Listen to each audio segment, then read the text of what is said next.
BNP নেতা ইশরাক হোসেনকে মেয়রের দায়িত্ব দেওয়ার দাবিতে ঢাকা দক্ষিণ সিটি কর্পোরেশনের ডিএসসিসি নগর ভবনে টানা অবস্থান কর্মসূচি পালন করে আসছেন সংস্থাটির কর্মচারীরা। এর সঙ্গে ঢাকাবাসীর ব্যানারে নগর ভবনে একত্রিত হয়েছেন ইশরাকের অনুসারীরা। তারা মূল ফটক আটকানোর পাশাপাশি ডিএসসিসির সব বিভাগের অফিস গেটে তালা ঝুলিয়ে দিয়েছেন।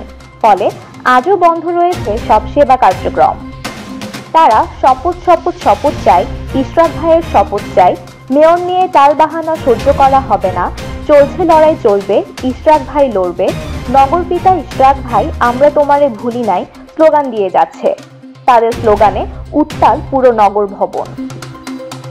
মঙ্গলবার ৩রা জুন গুলিস্তানে ঢাকা দক্ষিণ সিটি কর্পোরেশনের প্রধান কার্যালয়ে সকাল থেকে নগর ভবনের ভেতরের ফটকের সিঁড়িতে অবস্থান নিয়ে বিক্ষোভ করছেন ইশরাক সমর্থক ও কর্পোরেশনের শ্রমিক ইউনিয়নের কর্মচারীরা।